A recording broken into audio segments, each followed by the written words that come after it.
Well, Wall Street continues to obsess over last year's trends of things like artificial intelligence, on things like cryptocurrency, or is completely distracted with the talk of tariffs and trade wars and the potential recession coming and the stock market correction.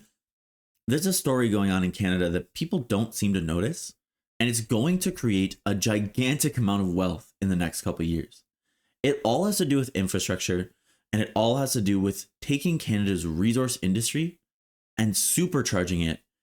And for the first time that I can remember, everybody seems on board. This massive opportunity is going to make investors millions of dollars. And I have talked for a couple weeks here about some of the companies best positioned to take advantage. I've talked about oil and gas companies. I have talked about the huge potential from big infrastructure projects online or coming online this year. Today, we're going to dive into the TSX V50, which is the TSX Venture 50. This is an exchange. I think it's based out of Vancouver, definitely West Coast. It is focused mainly on mining, but really it's essentially Canada's small cap exchange. And these 50 companies are the best companies on this list. It's like the S&P 500 for small cap Canadian venture companies. And these guys are not your grandfather's penny stock. We see an average return last year of 200%. The best thing, in my opinion, about this list, about these companies, is that unlike lots of periods of time where we had the dot-com bubble, for example, when industries like this, small cap, micro cap, companies were exploding in valuation with little to show for it.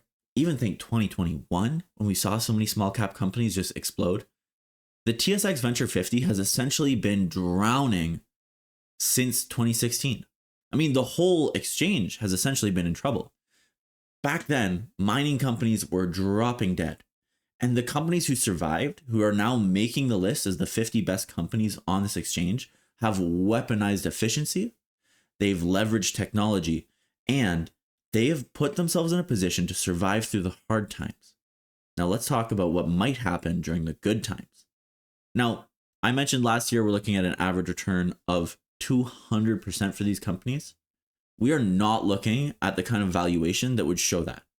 I mean, S&P 500, let's say it trades at an average of 20x when we're talking a price to earnings ratio.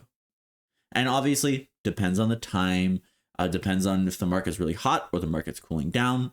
But if we say the S&P 500 trades at about 20 and it's growing, fairly rapidly, let's say 10% a year, you look at compounded annual growth rate over the last 20 years, well, these companies are closer to a 4x price. And that's not even to earnings, that's to free cash flow. And they are going way faster. What's the catch? Well, of course, it's uncertainty. These small cap companies are not the same quality as the ones you're going to see top 500 companies in the world. Just simply not. And that's not me saying that because I own the S&P 500 and I'm biased. That's just the plain truth. You do not grow to S&P 500 size without some fantastic quality and some serious consistency. These companies don't necessarily have both those things, which is why I think this is a space you should be looking to pick winners. Now, I've talked about the infrastructure supercycle coming to Canada. In this case, talking about a lot of these companies, the really important things happening. Interprovincial trade barriers. So we're talking both, legislative, but also physical barriers. So infrastructure being built across the country. Now, obviously, the real story here is pipelines. That's the one I've talked about ad nauseum here. But also, we're talking rail lines. We're talking highways. We're talking ports. I think that's a huge one. They've talked about putting one in Churchill on the Hudson's Bay, a big, massive port to help get a lot of the minerals from the north of the country. We've seen people talking about supercharging the Ring of Fire, which is sort of that area we talked about with Agnico Eagle, sort of northern Ontario, northwestern Quebec, where there's all these minerals and getting all those resources to market or to export markets. All of that is hugely important and will allow companies to make way larger returns, way better margins, way more growth potential, because all of a sudden you have the better ability to export these resources, get a better price for them. It makes a lot more deposits economically viable to mine. It makes a lot more projects viable to expand. So it's a driver for huge growth. Absolutely. But on top of that, we've been talking about removing legislation. And specifically, both sides of the aisle have at least mentioned the idea of one project, one assessment. This is talking about the economy, but also the environment. Now, talking about assessments, it's talking about impact. The Impact Assessment Act is something we've talked about a little bit on the channel here. Some have called it the No More Pipelines Act. I think that was the sort of conservative slogan against the Impact Assessment Act. But essentially, it put federal assessment onto big projects, which is typically an area covered by the provinces.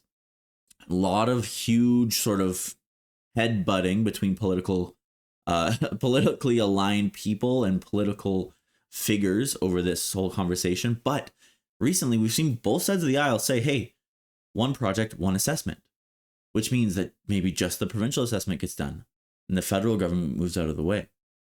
That could be game changing for companies on this list because they, more than anybody else, need the planning and permitting process to be as streamlined as possible. They do not have the millions and millions, and I think it's like hundreds of millions of dollars right this moment to get projects approved.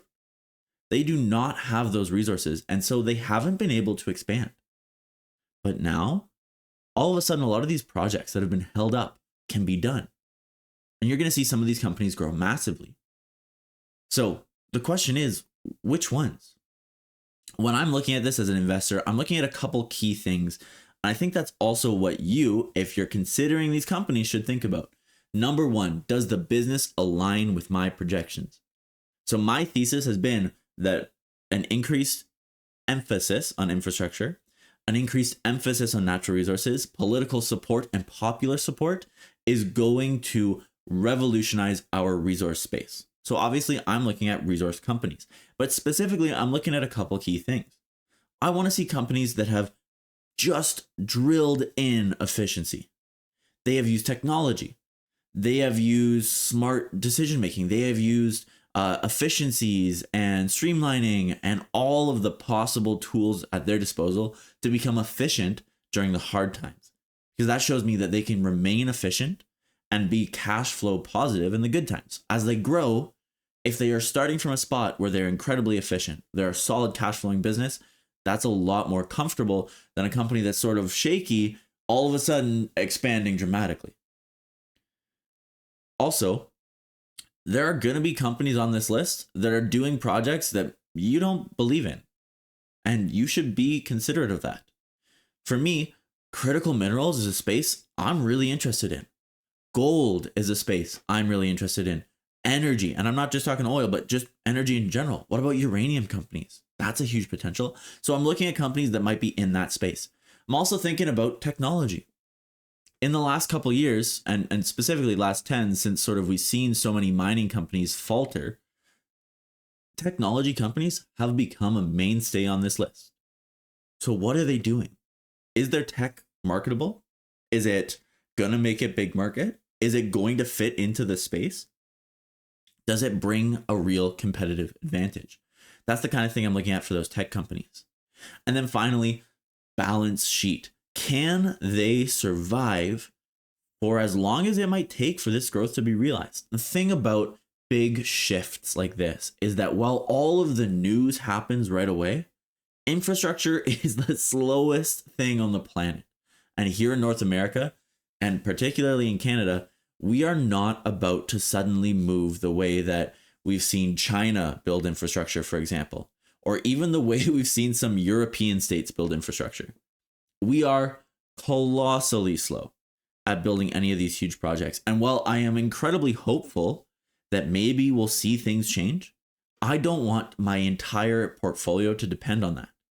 So I'm looking at companies that can make it through more difficulty, who can just continue to sustain themselves at the level they're at and be a good investment. Because if they can do that, then the potential growth is all gravy.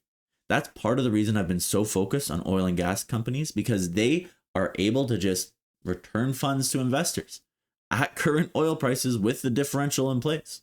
And so if things go really good, fantastic, I'm making huge money. But if they don't, I'm still safe. I'm still seeing those dividends. I'm still seeing those buybacks. I'm still getting that investor return. Now, finally, and probably the most important thing to think about is portfolio construction.